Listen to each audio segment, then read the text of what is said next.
What's up, guys? It's Flynn here for another episode of Metropolis After Hours, and the lovely Gail Burt. Yep, that's right. Thanks for being with us. Yeah, and we're here to talk, chat about a couple new comic books, as you guys already know. Well, first, there's something I wanted to talk about that we didn't talk about last time, but that's still kind of making ripples in the comic industry world. Ripple effect modding. Which is Joe Straczynski leaving all of his periodical writing duties. We didn't have time. Yeah, he was on Superman, he was on Wonder Woman, was he on Batman too? He was No. But he was on those two big flagship I wish he was books. on Batman. Yeah. Anybody but Grant Morrison. Yeah, Flynn doesn't like the Grant Morrison direction.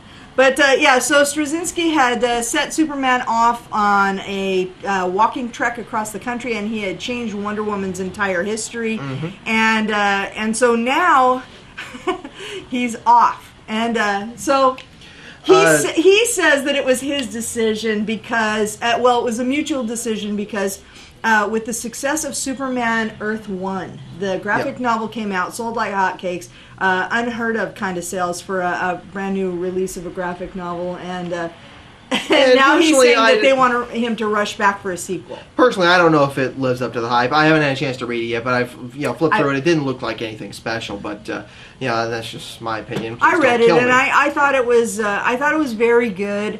It's an alternate reality kind of thing. How dare they tarnish the name of the good reality, but it's all alternate reality. But it's not even reality at all. There's some questioning about whether or not Straczynski actually quit this to work on Superman, the sequel to Superman Earth 1.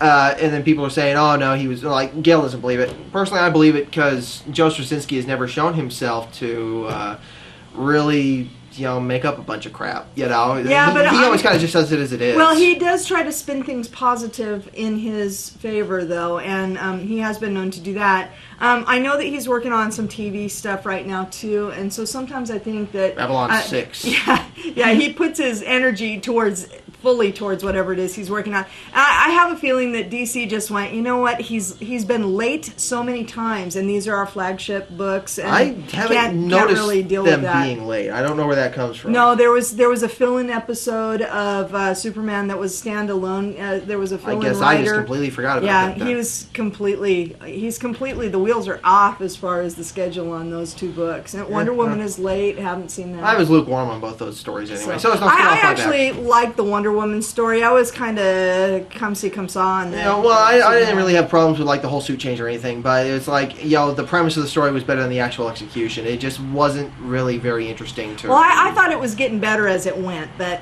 but now we'll see. They say they're going to continue the stories and follow his plot outlines, but we'll see. So that's still developing. We kind of don't know where that's going to end up. Breaking news. We'll tell you more as it happens. Right, exactly. You're probably a week behind. But anyway, on to the reviews.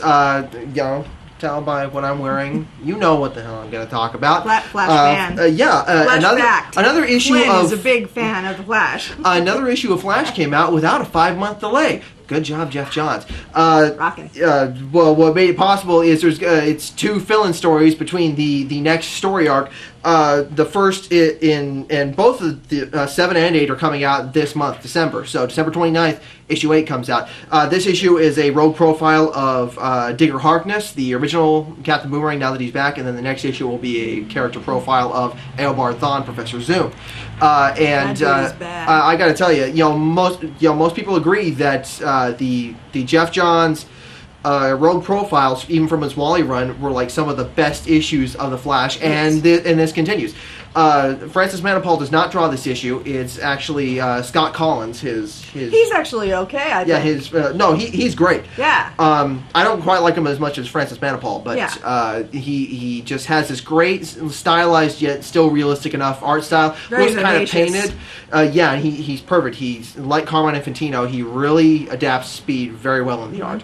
So it's a fantastic read, and I never thought Digger Harkness could be such an interesting character. But and I think the fact that he's Australian kind of helps because I think Australian accents are really interesting to listen to. So I could just hear his voice in my head, and it just made it irresistible. I could have heard him talk for the length of a whole graphic novel.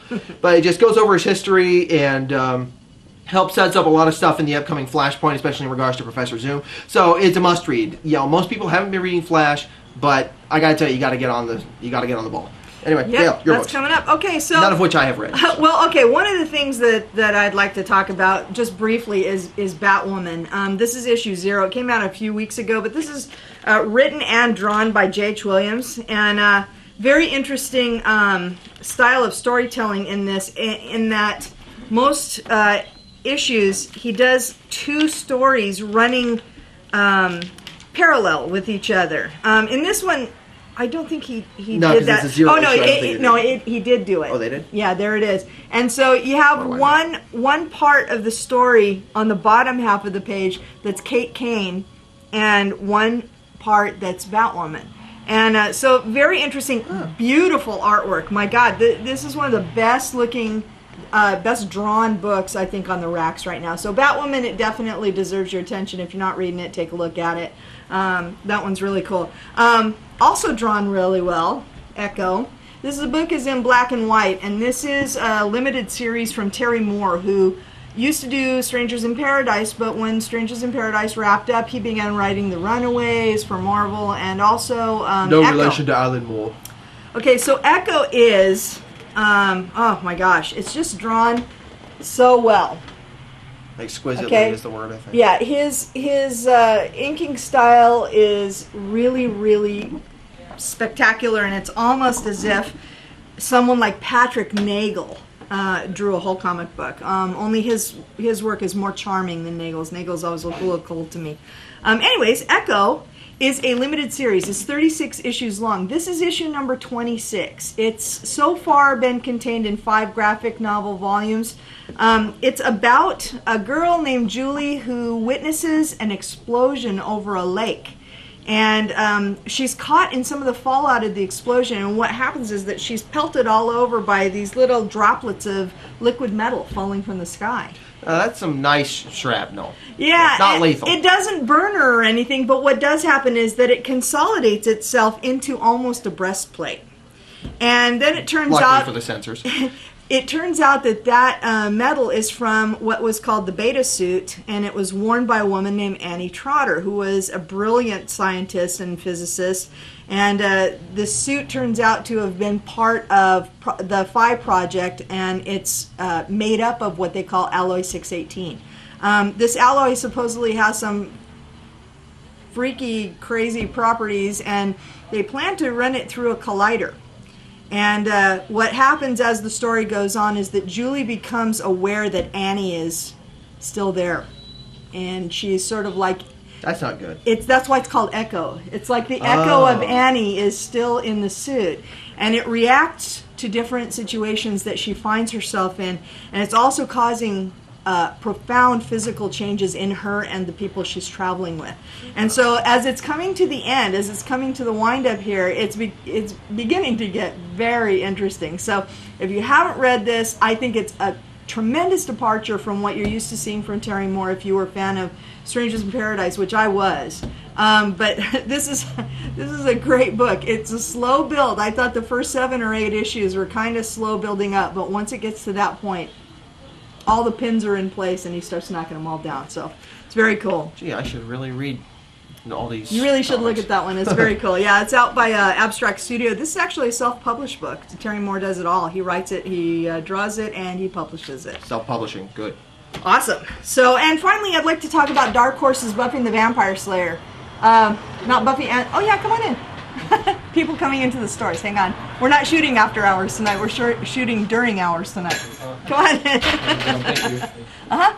Okay, so it's not Buffy and the Vampire Slayer, it's Buffy the Vampire Slayer, as everyone knows. This is actually written by Joss Whedon himself, the creator of the series and the creator of the character. This has been kind of uneven for me. Overall, it's awesome. It's really good because Joss Whedon is just a great storyteller. There have been some really great moments in it that really hark back to the TV series, and even though it's been off the air for quite a while, what he's done is he's kind of picked it up and he calls this Season 8.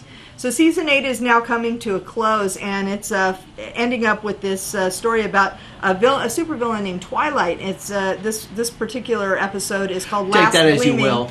Yeah, last gleaming, and well, I hear he sparkles. He doesn't. It's actually Angel. Angel is her love of her life. Oh, I think somebody just had an accident on the street. Maybe they avoided it. But anyways, so we really don't know why Angel's acting like this. We're getting to the end of season 8, and then Joss Whedon's going to take a little hiatus for a little while, and then he's going to come back with season 9. So this is a great ongoing title. If you haven't looked at it, it's really, really good. These covers by Joe Chen are amazing. They're really beautiful, and the interior art is very nice also. It's really detailed, and it looks really, really professional and really good, and which is a thing that I was just complaining about to Flynn and others tonight about some of the artwork and some of the actual flagship titles of DC and of Marvel. It's just dreadful. Some of the artwork is just... I hear some of these guys. I hear Joss is going to use his off time to try and sabotage the remake of Buffy the Vampire Slayer. Oh, I hope so. So more power to you, Joss. Anyway, we're out of time here on Metropolis After Hours, so take it easy, and we'll see you guys next time.